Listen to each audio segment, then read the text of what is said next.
Trade shows. We've all done them and we've done them for years, but recently there's been a lot of more scrutiny looking at them, and as upper management comes back and they really want to dial in and get an understanding of what the ROI is, and we're beginning to see a decline in attendance, and the overarching question is, well, are trade shows really worth it anymore? Well, in today's video, we're going to go over a couple tactics on ways that you can really make sure that you can get everything that you can out of those trade shows using digital marketing.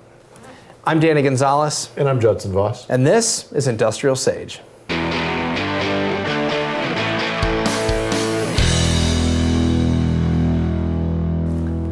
Trade shows.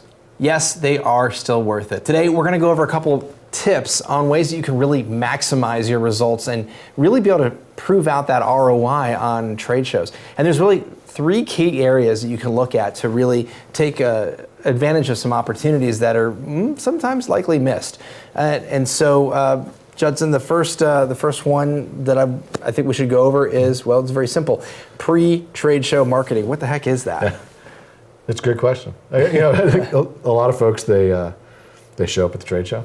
Okay. And they figure the way they're drumming up their business is standing at the booth and so people will come by, right? Yeah. And obviously that's a part of it. I mean, that's why you're showing up there. That's sort of the crutch part of it. That's kind of like the bare minimum, right? Yeah. Like just if you show up, then right. Yeah. So I think the question is if there is an ROI in it, how do I optimize that, and how do I sort of get a running start ahead of time? I think digital marketing helps. In that way. One is if you're already doing digital marketing, you have potentially warmed up leads that you've been talking to, you've been sending emails to, or sales has been engaged with. That's just a perfect target. It's a target-rich environment to create interest, to have people come to your booth. It's sort of like, okay, you've read my emails, you've read a white paper, you've done whatever, you talked to sales for a minute. Now this is your opportunity to come to us one-on-one and get the nitty-gritty and the down dirty about the product and about what the product can do for you. So I think pre-show is key. I hate to even go into the question about, hey, it's pre-show and the people that are running the show said that they've got a list and I can email to them and everything. Renting the list. List, yeah. And I guess that is, I'm really conservative in that. And everybody, I would love to actually to hear from our audience as far as what they think about this. But my thing is, if somebody didn't raise their hand really high and say, I want you to email me really bad, I want you to email me, if to a certain extent, I'm exaggerating, but it's sort of true. If you didn't ask for it, I'm not so sure I want to email you. Sure. And you got to think about too, maybe not to harp on it too much, but the same thing happens. You get some of those pre-conference emails, and you're like, who the heck who is this? I don't even know. And it's funny too, as you get up to it or afterwards, you just get completely flooded by a lot of that stuff that was solicited or unsolicited, and so anyways, but to your point, yeah. And I think that there's exceptions. There's pre-show, the organization themselves sending out emails about here's what's going on at the show, and they have banner ads and different things like that. Maybe that works. What I would say is track it. Exactly. Try it out and track it and see if it works. Maybe you get nothing out of it. Same question with that. The program they hand out, should I sponsor that, and that kind of thing. To test it, track it. If the answer is no, don't do it again. If the answer is yes, do it a bunch more. So you've got those pieces. I've seen some, especially like at niche technical organizations, they will do pre-show webinars, and they're like, for X dollars, we're going to have 6 of our platinum level vendors come on and talk about what they're doing at the show, about the product and stuff. Maybe that might work. That might drum up some business for you there too. Absolutely. I like the idea of the webinars and being able to do that ahead of time. Again, be able to build a little bit more of a list beforehand there. Yeah. But the thing that I'm hearing though a little bit is really do a little of I'll call it pre-gaming. Do a little bit of pre-gaming, right? And making sure that that your prospects, that your current customers and leads know that you're going to actually be there. And making sure that we're not sending unsolicited, unwarranted stuff. I mean, just as a side, email marketing in general, it's great, but there's a point where if you're just buying lists and you're just essentially spamming people, I mean, you garbage in, garbage out. That's kind of, you're going to get what you put in, you get what you put out there. So if they're they're not signing up for it, saying I really want it, that might not be the best thing. But if you've got prospects and you've got leads there who might be there, making sure it's a great opportunity to be able to, even if they're not going to be, it's a great touch point to be able to say, hey, we're going to be here or whatever, and then making sure that there's some sort of relevant offer or content to really drive that value to actually, when you're there, to come stop by your booth and come talk with you. Yeah, especially if you're like doing something at the show. Right. You can just say pre-gaming. You can sort of just put that out up front to let people know. That's a great reason to email them and say, hey, we're doing this, or maybe we're on the platform speaking one day at this stage. I mean, to me, that's a great excuse to email them like 3 times ahead of time, because I'm not promoting my product. Especially if I'm up there with other people, I'm doing a panel or something like that. Right. It's a great opportunity to say, hey, just to remind you, we're going to be here doing this, and then afterwards we're doing drinks at this bar or whatever it is, and we'd love for you to come along. I think it's the opportunity for sales too. We've talked before about sales enablement. There's a piece of sales enablement there that says, okay, my sales folks have talked to these people, and they may be at the show, and this is a great way that we can write semi-personalized emails coming from that salesperson to personally invite the person to the booth, especially if they've talked about stuff and you're using like a Salesforce or any CRM, and you've got fields of like, here's where their pain point is, here's the thing they want to learn more about, whatever is in there. You can write those semi-personalized emails. It's a great opportunity to say, hey, Joe, this is Tom over at XYZ company. Don't know if you're going to this trade show, but we're going to be there, and we've talked before about you have this issue. Love for you to stop by for 15 minutes and we can dig into it deeper. Who wouldn't show up for that, right? And actually, so the email thing, I'm just curious, that would be a little bit more of a personalized email. Now, would you be talking about like using merge tags to be able to send sort of a mass like bulk email to everybody, or is that still each salesperson would send like a one-on-one kind of I think it depends on the technology you're using. And some, you might merge from a database into Outlook, maybe like a Salesforce part out where they're integrated like that. Yeah, you can bring variable fields in and put that in there, so that you bring in their salesperson, you bring in some of the notes from the salesperson into different fields on the email. You can do that. The key is just to let them know that you're there and that you want to hear about their situation. Perfect. So communicate, provide value there, help to get them to drive to the booth or whatever event you may be putting on, whether it's you're speaking on a panel or you've got a cocktail hour afterwards or something like that. Okay, well, let's move into the next piece. And this is actually really marketing during the trade show, which might be a little counterintuitive to a little bit, because if you think about it, we're there, you've got your customers, your prospects, your leads there, you're generating leads there, and you're trying to build that. But what are some tactics, what are some ways we can use digital marketing to amplify the effects of what's going on during a trade show? Yeah, I think continuing to send emails. It's not like when we get to the show, that's not the finish line, and then we're done. I think if you're there for 3 days, sending out an update email every day to the list of folks that you already have that just says, here's what we did today. We had some awesome people stop by. List off some of the people that stopped by. Nothing gets a competitor to show up at your booth quicker than finding out his number one competitor was there today. And they might stop by tomorrow. If somebody has signed up and written a PO, most definitely you have to ask their permission, but say so and so, they've committed, and we're excited, and we're to talk to them. So those kinds of things, you can come up with a lot of excuses. The daily update's a good one. Just little stuff you pay attention to.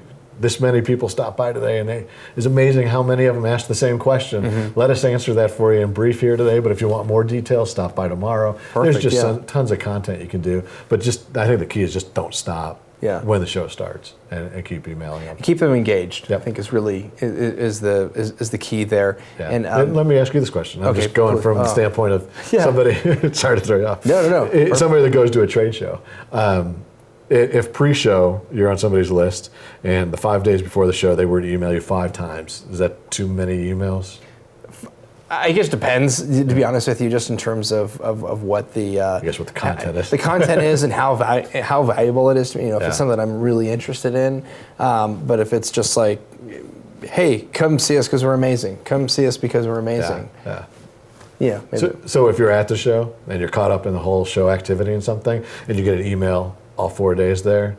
Well, what it will do is it help keep you top of mind, whether And what I have found, I've personally experienced, going on some of these trade shows, is that Again, if you've got really good content and I've seen stuff where people will, tease things at, 7 a.m. or whatever before the floor opens or all the different expos, and they're, launching a new product or something. They're waiting for that at that moment, and it creates a little bit more buzz and a little bit more of excitement. Like, oh wow, that's pretty cool, and it really helps to build some of that momentum. So, you're in trade show convention mode at that point in time. So like the 5 days before, you might be like, I'm getting stuff done because I need to get it done before the show. Right. Don't aggravate me. But then when you're at the show, that's like the whole focus of your life. Right. And you probably, I know I do it when like even the organizer send me an email, I pay more attention to it at the show than I do. It's true. Well, it's before the relevant show. at that point. Yeah. It's more, it's in context. Before you're like, that's 3 days down the road. I got a million deadlines I got to hit before I get there, to your point. Yeah. So, but no, that makes a lot of sense. And I think that gets sort of dropped off pretty easily though, because again, you're in trade show mode. You're, okay, we got to do this, do a million things. You're wiped out because they're long days, and so there's a big, I'm tired factor. So absolutely. Which there's an anecdote to that, which I think we'll circle back on the last one. But is there anything else on during the actual trade show that you would recommend? Or no, I mean, I'm sure there's a ton of great ideas. I think the idea of just making sure you do something and make it relevant to what's going on at the show. I don't know how much you really need to promote the product. Sure, get them to stop by the booth and let the folks you're paying a commission to promote the product. Exactly. But I think just having a reason for them to stop by. We've personally experienced this before. Somebody sends an email the night before and says, hey, I'm going to have this tchotchke available tomorrow. As cheesy as it sounds, if it's a nice one. If it's a nice tchotchke. Stop by. Right, yeah. Exactly. Or even other cool interactive experiences stuff. You're seeing a lot of stuff like virtual reality kind of things and things. Product demos is always a great one. Yeah. Yep. So great. Let's talk about. Here's a good segue into that last piece, and that is really that post trade show marketing. So we got pre, during, and post, right? So you're back. You're wiped out. You had this long trade show, and this is where I think there's a lot of fall off here. Yeah. And what I think typically happens, I think everyone pretty much does is you come back, you got your list of leads. All right, great. And what happens? Most of them are not ready to buy that product, right? Because these are long buying cycles, right? Yep. And so maybe let's say the top 10%, you got to qualify. So the salespeople they're on top of them. They're calling them, making phone calls, hopefully making some sales. Maybe we got a PO. This is great, right? But what happens to the vast majority of them? Maybe they get a general email. Hey, thanks for stopping by. And maybe there's another email that goes out after that. But then what happens? Crickets. And then that list that you worked for gets lost. It's on an Excel spreadsheet on who knows computer somewhere or got printed and nobody knows where it is, and it doesn't get loaded into a database of some sort. And those contacts do not get nurtured. They don't get additional emails or content. I think that's a lot of pipeline revenue that is lost simply by just saying, well, they're not ready to buy, so let's go. We'll catch them next year or something like that. Yeah. Or they'll call me if they want to buy. Or that. Oh yeah, exactly. All right, they'll remember. They'll remember us 8 months from now, when or 12 months from now when they're ready to buy. So, I think which is crazy when you think about it. Just a little bit. I mean, let's say you spent $45,000 on that trade show. What other part of your business can you spend $45,000 on? And somebody say, "What did we get out of it?" And you're like, where are the leads? Somewhere. There's no other part of your business that you're going to do that. You're not going to buy a new piece of $45,000 equipment, and the CFO says, "Well, how's that going to help us?" Exactly. Right. And so you got to think of it from that term. What did I invest into it? Got a couple ideas for that, and this is personal experiences that I've gone through. The first one is the trade show information laser finder thing. It works. It's there. They give it to you for free, or they tell you it's $500. And oh, by the way, you don't have a choice. You got to have it. This is going back to during the show a little bit. I like the idea of bringing along a tablet instead, and it does a couple things for you. Number one, most of your CRM software today has a kiosk mode on it, and it's designed to be the kiosk at a trade show. And all it really is it's a way of saying we're disabling cookies. So if I put a form on there and I type in the information, when I hit enter, it goes away. And so the next person can do it. So that way you don't have the same tracked all over the place. But the great thing about it is real quick, you can get the pertinent information you need from your leads, those lead tracking things you get at the show, they do give you all the person's information from the database, but then they also have a field that says notes, which is this ambiguous, whatever the salesperson decides to type in or not type in information. Right. From a marketing standpoint, we love information. So that gives us control to line up the information we get from the customer or the potential customer back to what the fields are in our CRM software, and we can do stuff. How soon are you looking to buy? All these kinds of things that maybe we asked verbally, but nobody ever wrote down. When we ask for their information, we can put it there. Plus, we have that automatic feedback that we can send them an email as soon as they hit enter at the show. So I think those are the first thing, is decide how you want to collect the information. That's going to decide how you follow up after the show. And then the number two thing is make sure you know where those leads are at.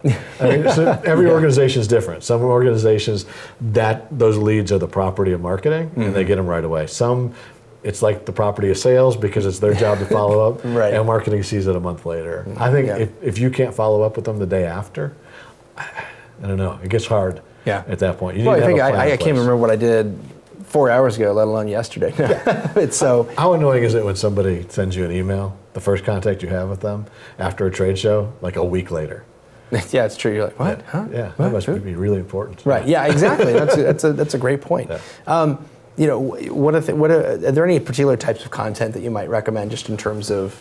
Yeah, and all the stuff you talked about at the trade show, first of all. Yeah, all the that stuff would be we number forget. one. Right, all the stuff we throw out on the way out the door, give them that information. But then, I don't know, there's got to be a ton of different things. I think tailor it to where they're at in the buying cycle. So if it's like, I just learned your product existed at the show. Right. That's this whole set of content. Versus I'm at the point that I'm about ready to buy. So, you know, I just found out about your product existing, some educational stuff about the market, like a buyer's checklist. Make sure you heavily weight it towards your features. Exactly. Oh, wow. I need this. Yeah. And give them stuff like that. Sort of like content on how to navigate the process. Right. I would give them. And then the people that are farther on down the road, you can do a totally different set of content. So a little bit of market segmentation, also looking at the content, where they are in the funnel, you know, and being able to send that appropriate message to them that way, versus one gigantic, hey, thanks for seeing us there. Making sure that it's really tailored specifically to where they are in the buying cycle.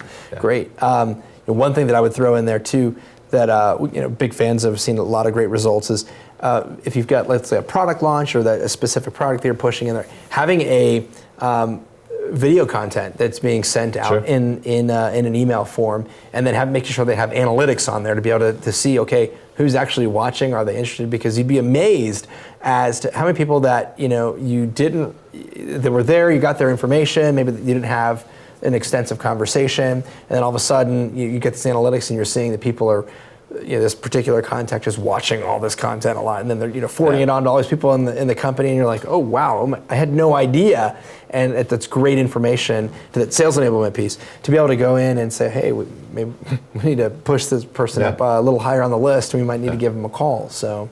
Yes, absolutely. As you were talking, it made me think, how great would it be as a follow-up that as soon as they walk out of the booth, you grab your cell phone and take a little video and say, Joe, you just left the booth. It was great to see you today. Here's 3 takeaways I took from our conversation. I look forward to hearing from you next week. And push that out with that first email that goes out. Great point. I actually, it's a great thing that we're seeing, and that I'd love to spend some more time in another video talking about, but is really the video, the sales enablement tools, like being able to create that personalized message, like you said, from a phone. There's some great technology that exists out there to be able to do that, so that you can really, it's not just this plain 2-dimensional email. It's oh yeah, I remember that guy, because you're going to get a million emails back. You're like, okay, I think I remember that conversation from so-and-so at this company, versus like, oh yeah, I totally remember this guy.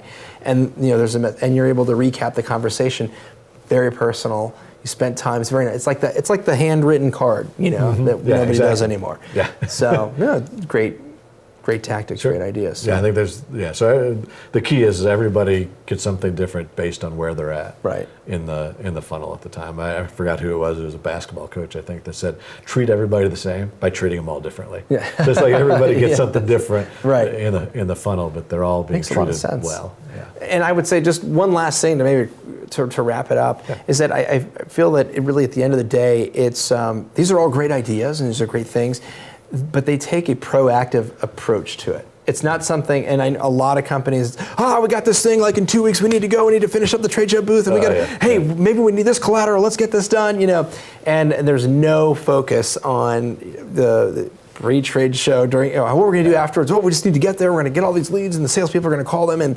that's it, because there's not an adequate time that has been put to say, hey, what are we going to do with these leads? How should we talk to them? How, what should we do beforehand or after? So really just sitting down and mapping out a plan and a strategy, and you're going to get a lot more out of it. Absolutely, I can agree more. I mean, if you're going to get to the end of the trade show and you don't have all the emails written that are going out post-show, pre-show, you're sunk. Right. You're not going to do it. You need segmentation rules, however you're getting it to the right people, figuring that out. That's got to be done before the show. Right. The only thing you should be doing after the show is dumping the leads in the system. And hitting go. Yeah, exactly. And I mean, it's human nature. We're all like running to that finish line. Yeah. When we get there, it's like squirrel, and I'm off to the next project. And you're gonna, and I'm guilty of it. You get to the end, and I had all these great ideas ahead of time. I'm like, when it's over, I'll do this. Right. Yeah. Maybe next year. Yeah, exactly. Well, great. And so on that note, again, thanks for watching. We had some great topics and great things here about how to really amp up those trade shows. So really, it's really spending that time to really map out a strategy and a game plan, have emails and stuff prepared ahead of time. So really look at your pre-trade show marketing. How you can implement digital marketing in there. Certainly during the actual trade show, and then of course afterwards, making sure that you have that database you're putting in there, you've got stuff pre-populated, ready to go, so you push it out. And that way you're going to be able to go back to your boss and say, yeah, this is what we got out of it. Here are the trades, here's the pipeline revenue, and to be able to increase the effectiveness there. So, well, that was certainly great. If you have any other additional questions or any topics or a specific challenge you're dealing with, please email us. We'd love to hear from you. industrialsage.com/questions, not answers. I almost said it's questions. So industrialsage.com/questions. We'd love to answer them for you. Be sure to follow us on all of our social media. Follow us and subscribe on iTunes and YouTube and all the fun things, and share with any colleagues or friends that might find this valuable. And with that, I'm Danny Gonzalez. And I'm Judson Voss. And thanks for watching Industrial Sage.